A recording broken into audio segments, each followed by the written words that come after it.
आप देख रहे हैं BRC 24 न्यूज। अब खबर दिखेगी। आप देख रहे हैं BRC 24 न्यूज। आपके साथ मैं हूं ब्रिजराज चौरसिया। उत्तर प्रदेश के मछली शहर लोकसभा क्षेत्र के केराकत विधानसभा में स्थित छितौना दुबेपुर गांव में पूर्व विधायक दिनेश चौधरी के जन्मदिन पर आयोजित अर्पण महोत्सव में मुख्य अतिथि के रूप में विराजमान प्रदेश के सह प्रभारी सुनील ओझा ने श्री चौधरी को इशारों में मंच से ऐसी कौन सी बात समझा गए जिससे प्रांगण में उपस्थित कार्यकर्ताओं ने तालियों की गड़गड़ाहट से उनका जमकर स्वागत किया। आइए उनके भाषण का देखते हैं BRC 24 न्यूज ब्यूरो कार्यालय के रिपोर्टर राजेंद्र विश्वकर्मा के कैमरे की यह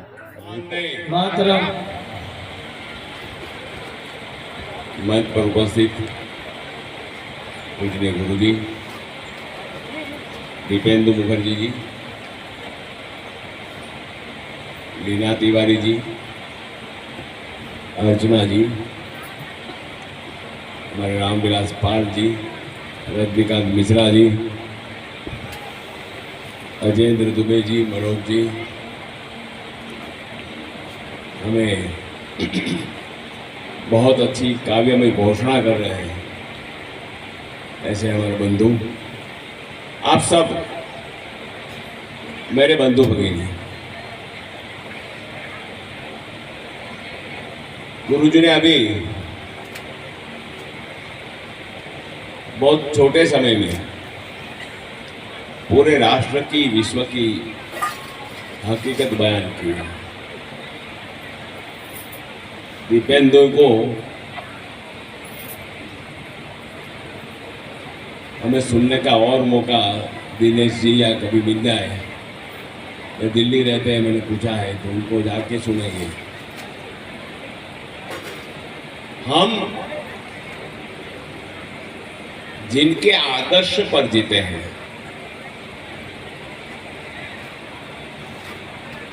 उसका सिर्फ एक पार्ट हम जानते हैं। यहाँ ये श्यामा प्रसाद मुखर्जी के प्रपौत्र है ना, प्रपौत्र है।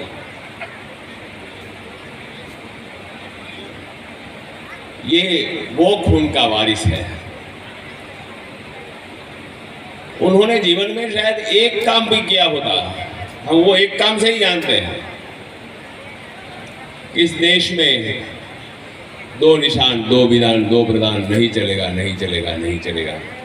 और ये आंदोलन करते करते उस समय में भारतीय जनसंघ के कार्यकर्ताओं की हत्या हुई। वो खुद भी जम्मू कश्मीर में प्रवेश किया। प्रखर जी का नाम भूल गया। जम्मू कश्मीर में उस समय वीजा लेना होता था, जम्मू कश्मीर में गए। कहानी सबको पता है कि उनकी अरेस्ट हुई, उनको डायबिटीज और रोग से पीड़ित थे। कायदे से जेल में मृत्यु हुआ, मगर प्रैक्टिकली उनकी हत्या कर दी गई। ये देश में पहला बलिदान। और इसलिए भारतीय जनता पार्टी का कोई भी कार्यकर्ता, राष्ट्रीय विचारधारा का कोई भी कार्यकर्ता, हम एक आधा वाक्य बोले तो इसके पीछे बोलते हैं। हम अभी बोलेंगे, आप बोलेंगे, अपने आप बोलेंगे, कहां से याद आएगा पता नहीं। जहां हुए बलिदान मुखर्जी, जहां हुए बलिदान मुखर्जी।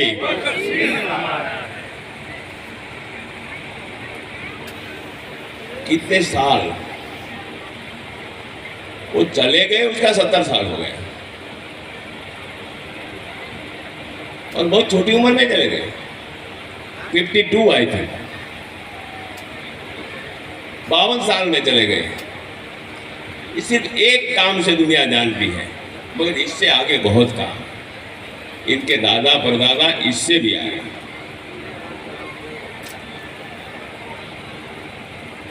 श्यामा प्रसाद मुखर्जी के पिताजी यूनिवर्सिटी के वाइस चांसलर थे। श्यामा प्रसाद जी भी वाइस चांसलर बने बहुत छोटी उम्र में। बौद्धिक शिक्षा का क्षेत्र है, अजेंद्र जी और बाकी सब लोग जाने। मगर अगर श्यामा प्रसाद मुखर्जी नहीं होते तो इस देश में जिन्ना के कहने से, मोहम्मद अली जिन्ना के कहने से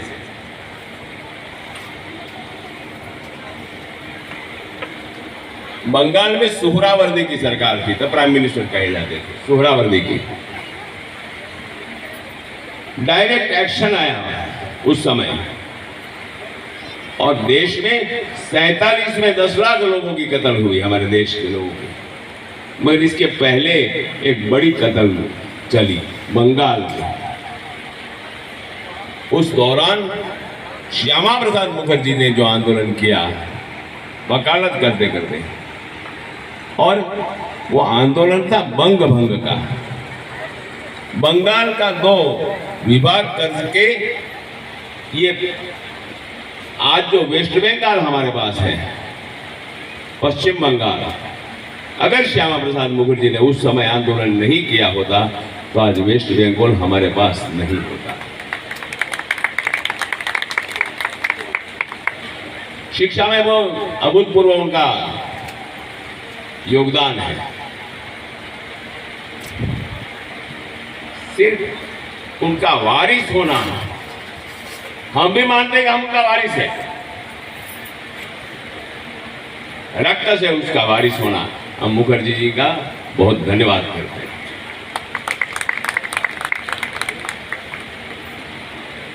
श्यामा प्रसाद मुखर्जी के साथ उन्होंने राष्ट्र में एक बहुत बड़े महान विचारक को समाज के सामने लाए और वो नाम है पंडित दीनदयाल उपाध्याय। मोदी जी कहते हैं कि देश में 3 विचारक हुए, नेता बहुत हो गए, आंदोलन बहुत लोगों ने किया, नेतृत्व बहुत लोगों ने किया, अलग अलग विचारों ने किया, अलग अलग लाइन में अलग अलग सिस्टम ने किया, मगर इस देश में विचारक 3 हुए, एक गांधी जी, एक लोहिया जी और एक दीनदयाल उपाध्याय। इसको छोड़ के कोई विचारक नहीं हुआ। इसकी समाज में देन है श्यामा प्रसाद मुखर्जी की। वो आज क्यों याद कर रहा हूं, आप सबको पता नहीं होगा, जौनपुर से वो पार्लियामेंट लड़े थे। दीनदयाल उपाध्याय यहां से पार्लियामेंट लड़े थे, संसद सीट लड़े थे, और तब उनको कहा गया था कि आप ब्राह्मण हो, एक थोड़ी बैठक उनकी करें, क्योंकि देश में लोकशाही के आधार पर चलने वाली और समग्र देश को एक करने वाली विचारधारा को लेकर चलने वाला मैं एक छोटे से चुनाव के लिए मैं अलग मेरा चौका बनाकर उसकी बैठक लूं, उन्होंने ना कही, ये चुनाव हार गए। मगर दीनदयाल जी ने इस देश में विचार दिया, वो विचार बहुत बड़ा है, एकात्म मानववाद। इसके ऊपर भाष्य लिखे तो 100,000 भाष्य लिखा जाए, इतना बड़ा विचार है, मगर वो एक लाइन में कहना है तो एक लाइन में कह सकते हैं, और आज वो बात प्रस्तुत है। दीनदयाल जी ने एक बार, हम सब एक समाज है, हम एक लाइन में खड़े हैं, एक रो में। सबसे आगे करोड़पति है, जौनपुर का एक करोड़पति है जो सबसे आगे है, ये लाइन में आगे जाते जाओ, ये लखपति आता है, प्रॉपर्टी जिसकी है वो आता है, बहुत ज्यादा प्रॉपर्टी आता है, वो लाइन में चलते चलते चलते चलते अंत में वो आता है जिसके पास सुबह जागने के बाद शाम को खाना क्या मिलेगा इसकी चिंता है, नहीं मिलता। वो समाज का अंतिम व्यक्ति है।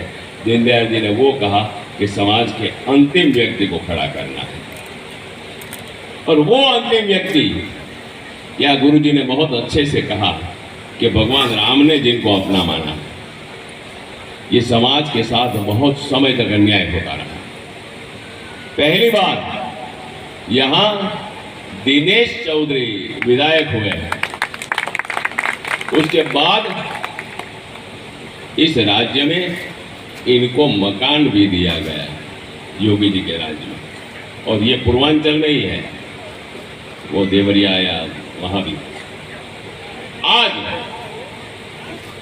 ये कहा वो सत्य कहा। आज ये कोइंसिडेंट है क्या है पता नहीं, मगर आज प्रखर जी शरद पूर्णिमा, पूर्णिमाओं में सबसे बड़ी शरद पूर्णिमा है,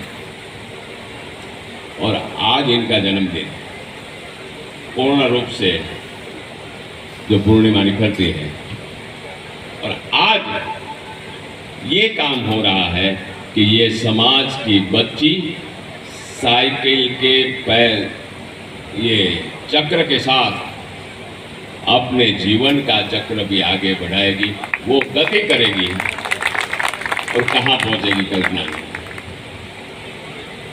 छोटे छोटे बच्चों को कापी बुक वगैरह दिया गया। मुझे याद है 2017 में मेरे पास में प्रधानमंत्री जी के कार्यालय में बैठा था, मेरे पास कुछ काशी विद्यापीठ के बच्चे आए, 2-3 बच्चे। वो कहे हमें काफी कुछ चाहिए और कुछ बच्चों को बैठने की टाट चाहिए। तो हमने कहा क्या, किसके लिए चाहिए? स्कूल में नहीं मिल रही है क्या? क्योंकि हम स्कूल में काम नहीं करते। रेग पिकर्स, आपने नाम सुना है कि नहीं? कूड़ा बीनने वाले बच्चे, वो 2-3 लड़के कूड़ा बीनने वाले बच्चों को पढ़ाते थे। वाल्मीकि समाज के वो बच्चे होते हैं,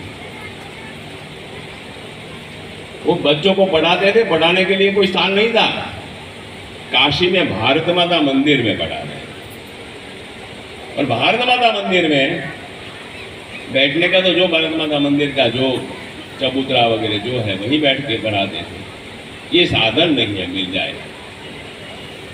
हमने कहा साधन तो मिल जाएगा, मगर 17 तारीख को वो सितंबर की बात थी। 17 तारीख को मोदी जी का जन्मदिन आ रहा है, 2017 की बात कर रहा है।